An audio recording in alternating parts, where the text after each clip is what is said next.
A simple tea bag. Every year, consumers use millions of them.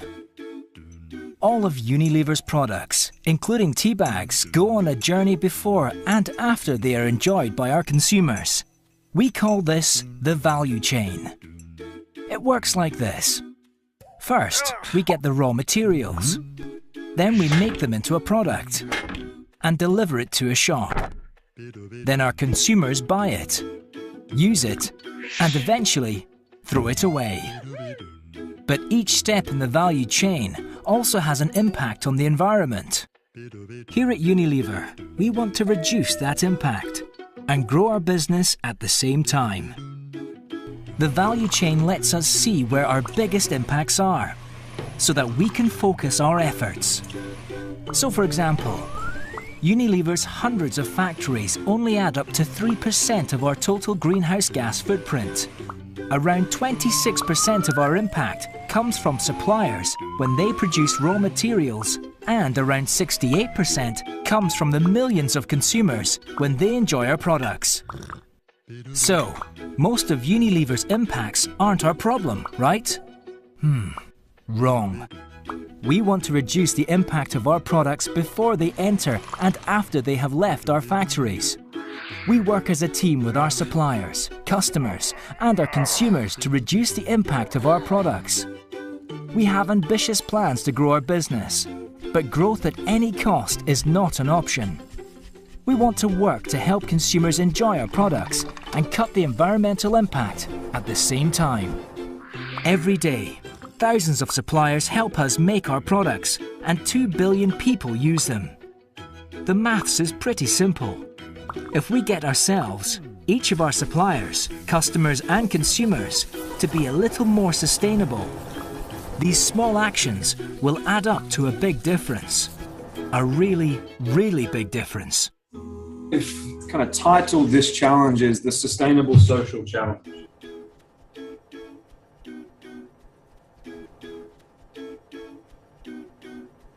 Unilever, 400 brands globally, 1,190 countries, physical operations in about 100 countries, 150 million times a day people purchase our products, but 2 billion times a day they use them. Yeah, that's a fantastic opportunity, but it also comes with a great degree of responsibility as well.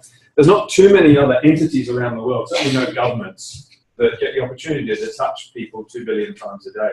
So we do see it as a phenomenal opportunity. We make many of the world's favorite brands, some of them that you would certainly be aware of, but many that you're not aware of.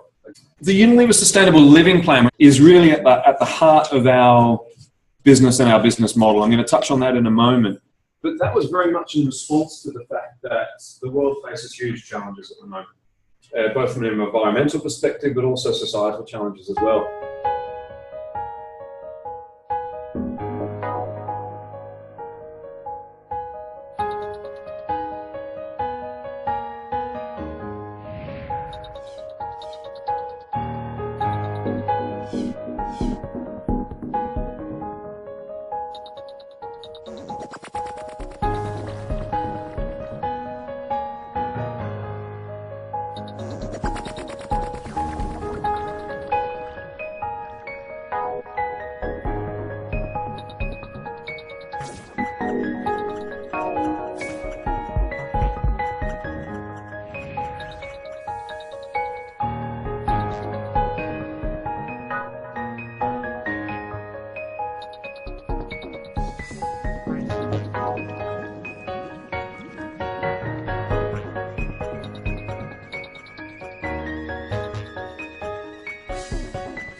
The Unilever Sustainable Living Plan.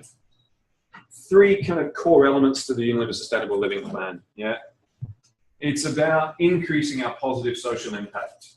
It's about reducing our environmental footprint, and it's about achieving both of those things with a winning business model, growing our business, top line, profit, cash, etc. And the reason why that's important is because unless you've got a business model that is winning, then whatever you do, it's not sustainable at the end of the day. Nor will you be able to inspire other companies, individuals, consumers, customers, suppliers to come along on that journey with you. So even though Unilever engages with consumers 2 billion times a day, if only Unilever delivered some of the stuff that's in the Unilever Sustainable Living Plan, we wouldn't be having the impact that we aspire to.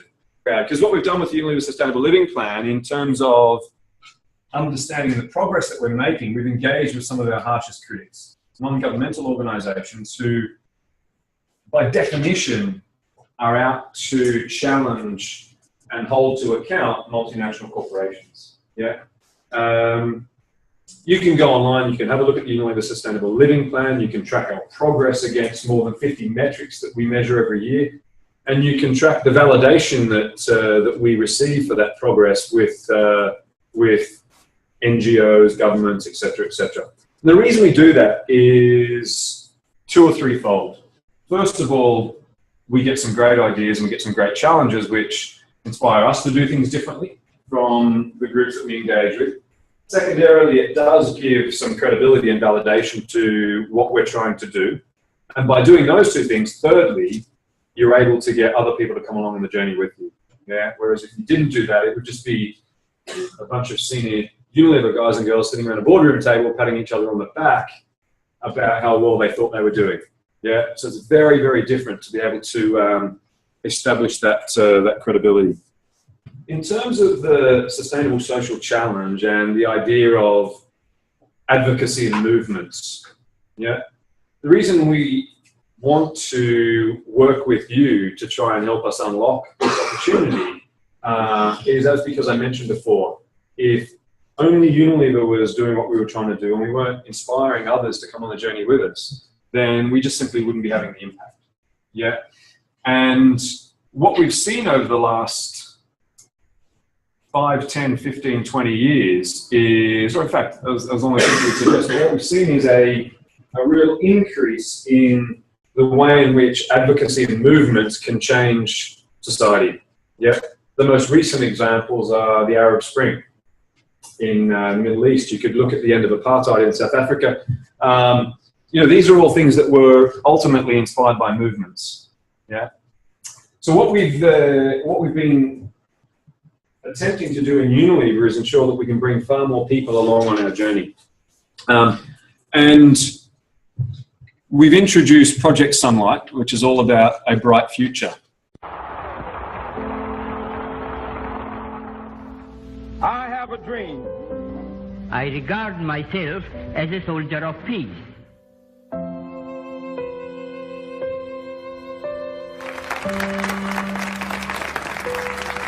No human being should have to face the indignity and injustice of digging through the trash can to find their next meal.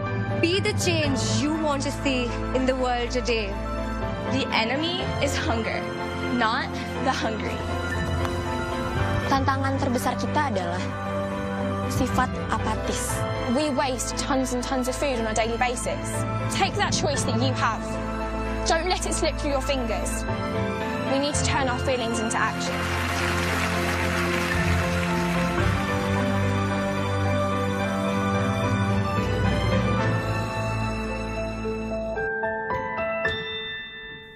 Right, this is an example of Unilever's attempt to create movements of advocacy.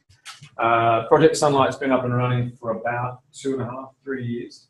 And the whole idea of a brighter future and tapping into the youth of today to develop and deliver those new speeches and develop those new movements is something that we're very, very passionate about.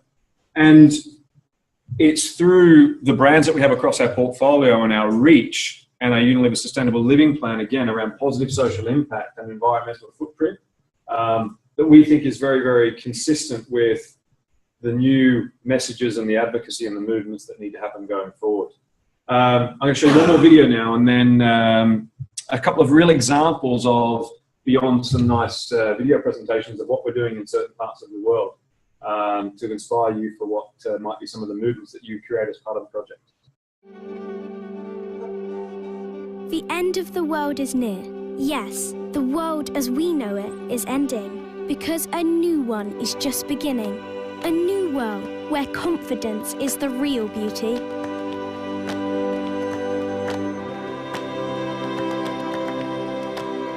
Where our basic needs are no longer needs.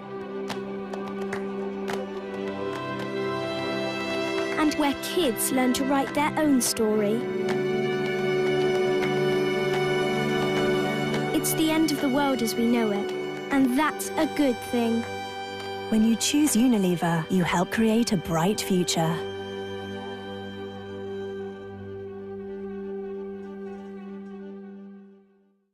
So what do movements look like? What are some of the components of movements? This isn't an exhaustive definition or slide, so I'd encourage you, if you choose this challenge, to go out and understand what's at the heart of movements. What does it mean? How do you make it happen?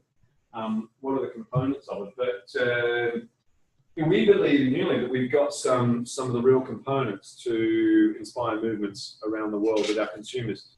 I'm not going to talk through this chart. You can have a look at it and you'll see some of the enablers there. An example I'll use is the Dove brand, where we believe we've got around about 300 million consumers of Dove around the world. So that's great, right? At the heart of the Dove brand is women and young women's self-esteem. Yeah?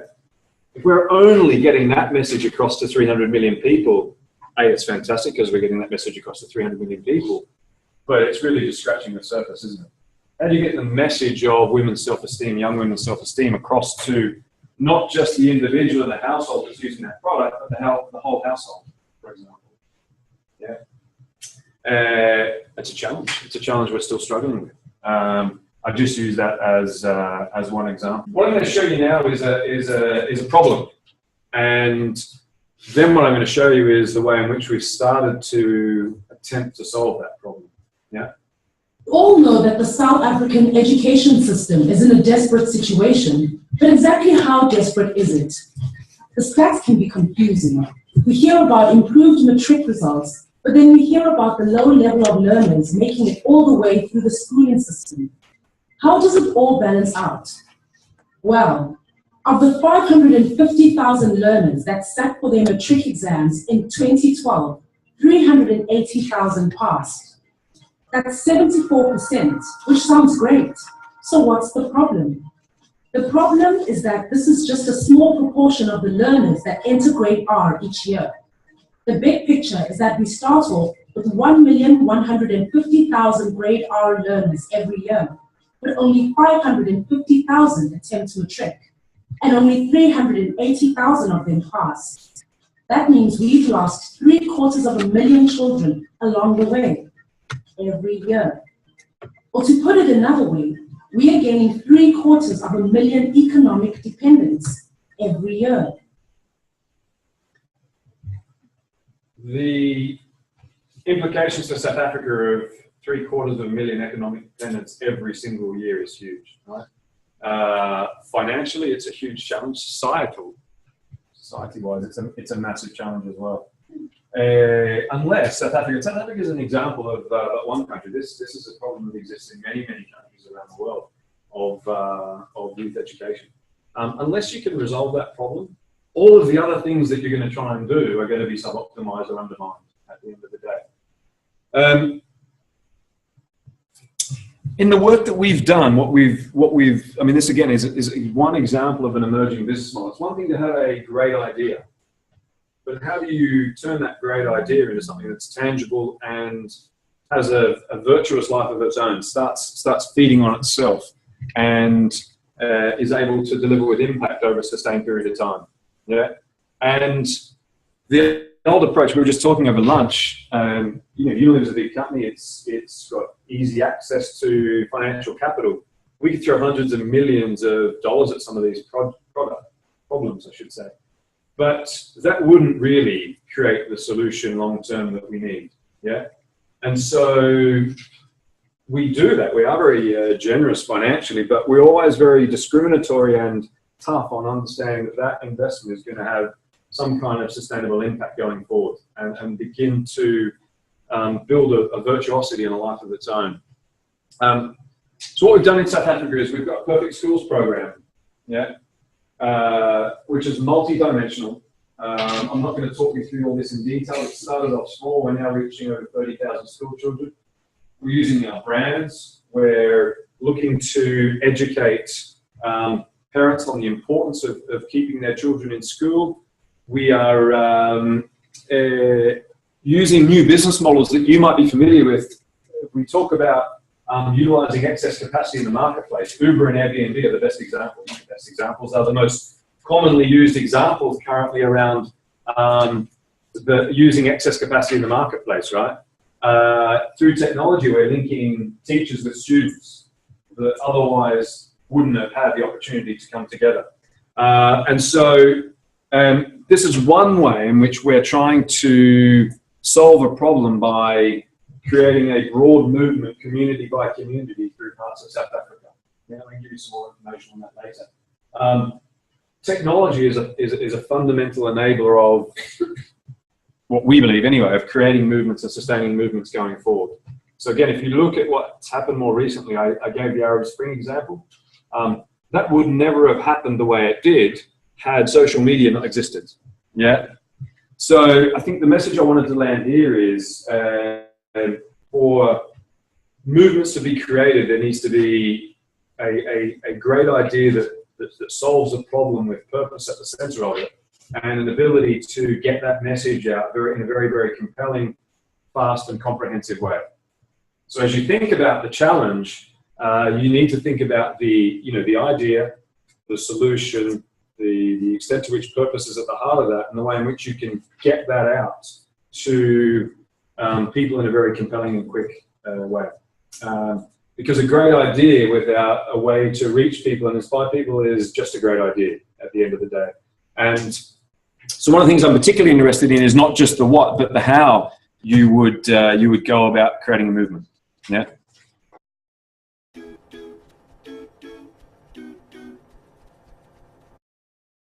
Be less focused on the revenue generation as a primary consideration, but don't be unconscious about it.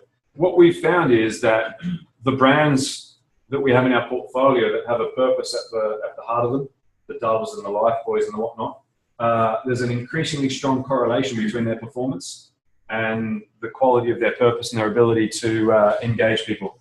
So my belief is it'll be very complementary and highly correlated between the solution that you come up with and Unilever's business performance.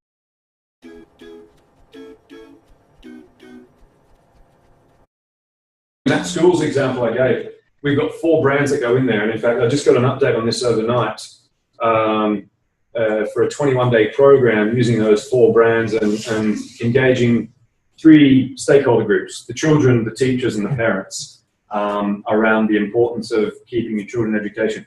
One of the young ladies that works for us in Kenya, I'm sure she won't mind me using her name. Her name's Mary Kirakash, and she comes from the Maasai, and she's the first young lady from her tribe to remain in education beyond the age of 12 or 13. She goes back now to the Maasai on whenever she gets an opportunity, and spends all of the time back there educating parents, tribal elders, and demonstrating herself as an example of the importance of education. It's, when I think about what I do on a daily basis versus what Mary is doing on her weekends and months off, it's quite impressive. Yeah.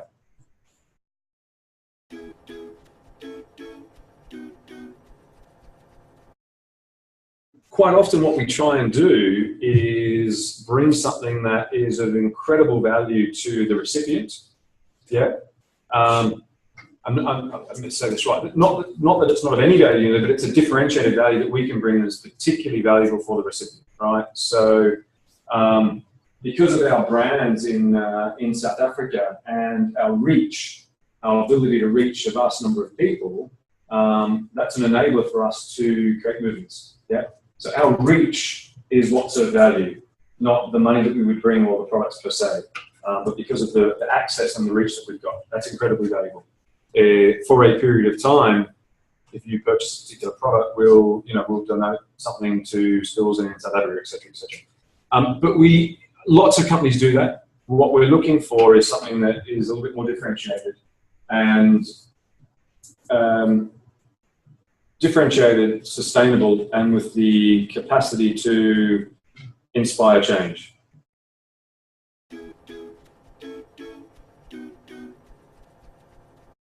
What we're really striving to do at the moment is ensure that all of our brands have a purpose at the center of it.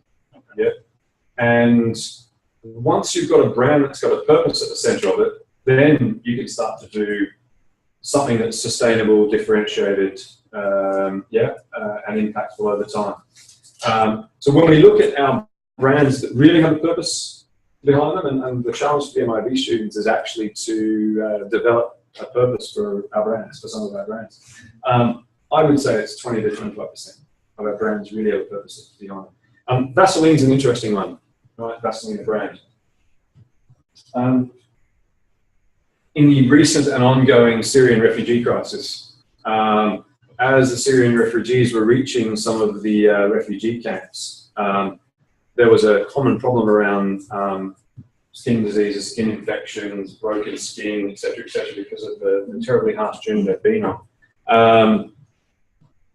One individual in Unilever who's associated with the Vaseline product, by herself, literally said, "Wow, I've got at my disposal a brand that can help here. I'm going." Obviously, she went through some fairly quick approval processes, but the point here is that that's not generating any revenue for Unilever directly.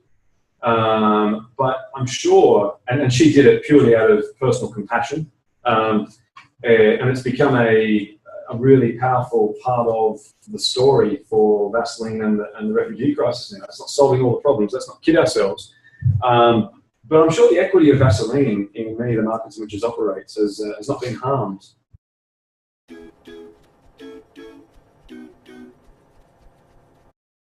Far more information available in the public domain in Unilever than what exists inside. I mean, there is no shortage of data available on Unilever, publicly available.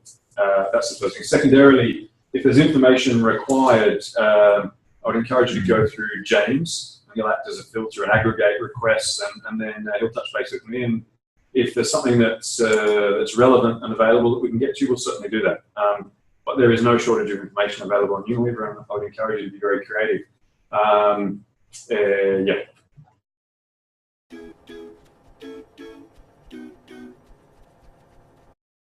Movements that would ultimately contribute to the issues around environmental degradation and/or societal issues that exist today. The extent to which the Unilever company and/or its brands can be an enabler, a facilitator for that to happen, great. But if it was just because we went into some of the camps where the Syrian refugees were and landed Vaseline and people thought, that was a pretty good product, and it stopped there, that wouldn't be achieving what we would want to achieve. Yeah. So if you go back to the Unilever Sustainable Living Plan and what we're trying to achieve that, and I'm not going to do all your work for you, I would encourage you to go out and really do some research about what Unilever is trying to achieve and why advocacy and movements are so critical for that to happen, for us to achieve what we want to achieve. Our CEO at the end of the day is, his objective is far, far greater than the success of Unilever. What I'd like to see come back in terms of ideas and the creation of movements is the new speeches, solutions to some of those problems that are well documented, and how can Unilever contribute to that?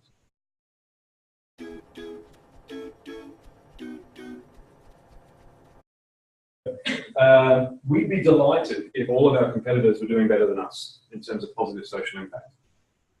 For the reason that I mentioned before, because if just Unilever was doing this, and if just we were we were operating this way and focused on this, we wouldn't be winning. We wouldn't be achieving what we want to achieve. So what we're trying to do is actually inspire many of our competitors to come along on the same journey as us. We took a very, very clear position 6 or 7 years ago to only use palm oil from sustainable sources, because the deforestation impact of palm farming was devastating. Yeah, and what we've been able to do as a consequence of that is to get the 8 other biggest users of our peer group globally to do the same thing. That starts to have an impact. Lifebuoy, the use of Lifebuoy, which is an antibacterial soap, and the impact on infant mortality, children under the age of 5 years, 2 million of them die a year from preventable diseases. Now, we've got a product which gives us access, back to your point before, but what we're actually focusing on is trying to educate young children around, and their parents, because it's critically important, around the importance and the virtue of hygiene habits. Yeah. Now, if they choose to go and use another soap, fine. As long as that young child's life is saved, then our belief is that the power of our brands are going to be strong enough that will be a consumer preference in any case, particularly if our brands have a purpose.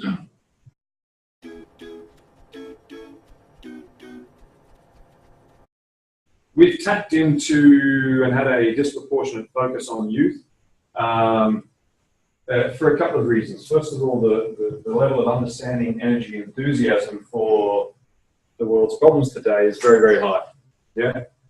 Secondarily, the impact over a life cycle on that individual, which those individuals get, is also very, very high. So when you're thinking about creating movements or advocacy, it's important that you understand who you're going to try to get to do whatever it is that you want to do, and appeal very much to what's important for them, rather than just their sense of altruism, which is relevant but not enough in my view.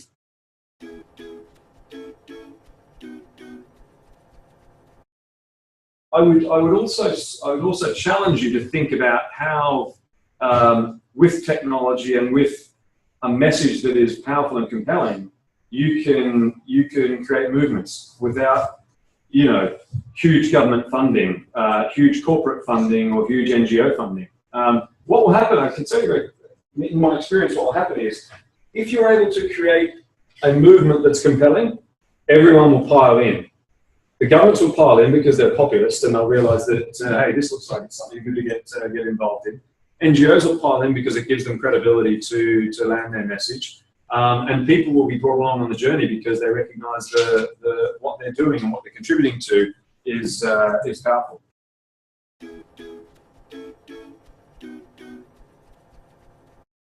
The reason why we've started to talk about Unilever Bright Future and Project Sunlight is because the power of an individual brand may be somewhat limited. The power of Unilever with its portfolio of brands can be much greater. The problem is that for many of those brands, people didn't realise it was Unilever that was associated with it. So that's one of the challenges and one of the real opportunities, actually. And absolutely the reason why we've started to talk more about Unilever as the corporate brand, Bright Future, Project Sunlight. It's about, because the ability to impact is far, far greater if there's an association with that brand as opposed to one of the individual brands. It's a really good insight. I think as you think about going through the business challenge, we've struggled with that idea of upweighting the Unilever brand as a brand in itself that stands for a whole lot of things that are good. And one of the ways in which we've done that is to use the power of individual brands to ladder up the power of Unilever. That could be one of the things that comes out of the business challenge that could be very helpful for us.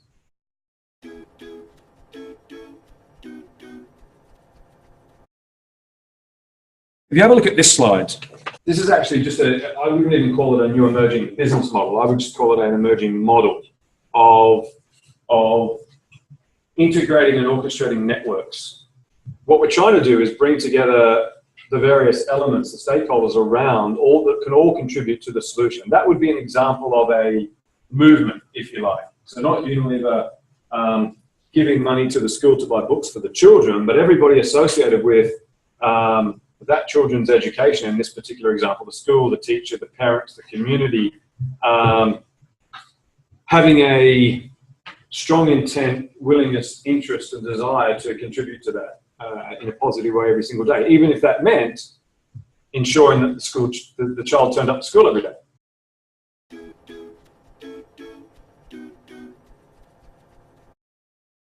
There is a sense of urgency in addressing some of the issues we've got today, so it needs to be able to demonstrate some impact within a degree of immediacy. Yeah, but if you know, I was on a executive leadership development program last year, and without going into the detail of that, you know, our vision was to reach all 8 billion people in the world with a particular message.